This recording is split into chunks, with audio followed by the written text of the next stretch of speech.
Assalamualaikum warahmatullahi wabarakatuh. Perkenalkan, kami dari kelompok 4 akan mempresentasikan angka indeks. Perkenalkan, saya Aulia Saula.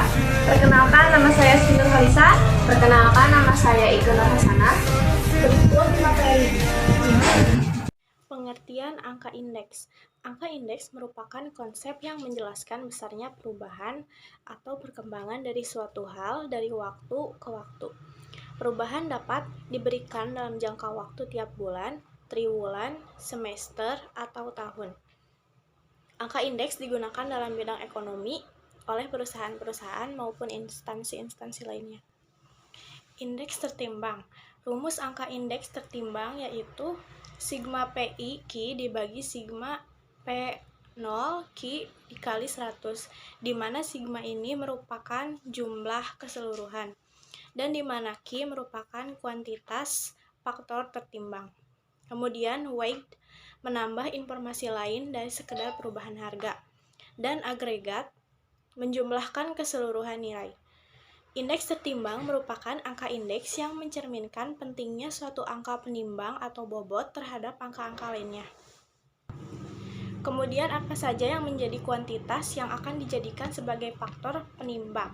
Yang pertama, kuantitas tahun dasar, disebut last payers method.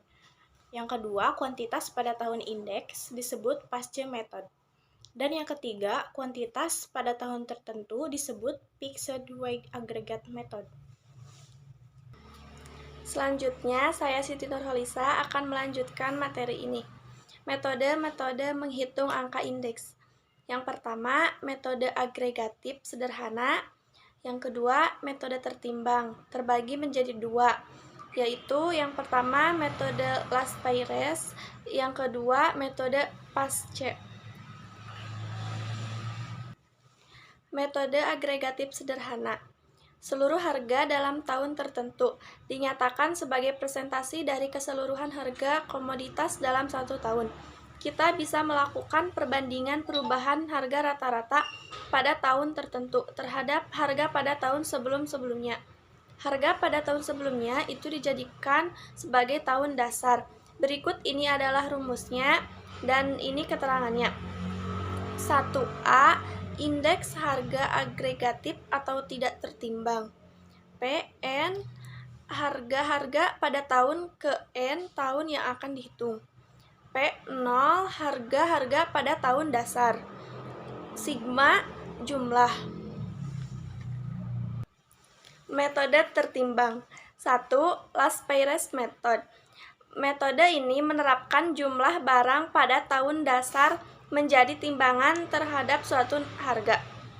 Rumusnya sigma P I dikali Q0 dibagi sigma P0 dikali Q0 kali 100, di mana Q0 sama dengan rata-rata kuantitas yang terjual pada tahun dasar, P0 sama dengan harga pada tahun dasar, PI sama dengan harga pada tahun 1.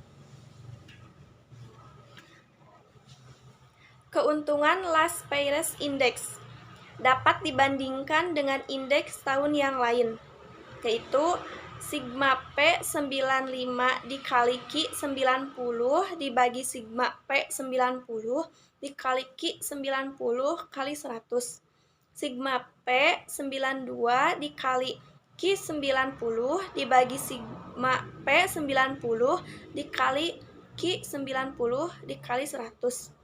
Data kuantitas tiap tahun pada tahun 1 jarang tersedia.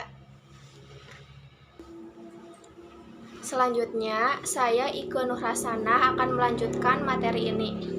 Kelemahan last payers index, yaitu tidak memperhitungkan perubahan pola konsumsi. Hanya melihat kuantitas tahun dasar, tidak memperhatikan perubahan kuantitas dari tahun ke tahun yang menggambarkan perubahan pada konsumsi. Pasce method. Metode ini memakai jumlah barang pada tahun yang sedang berjalan. Dalam metode ini mengasumsikan bahwa jumlah barang itu bisa mengalami perubahan dari tahun ke tahun. Berikut ini adalah rumusnya dan ini keterangannya. IP yaitu indeks pasce yang sedang dicari. PN yaitu harga-harga pada tahun ke N atau tahun yang akan dihitung. PO yaitu harga-harga pada tahun dasar.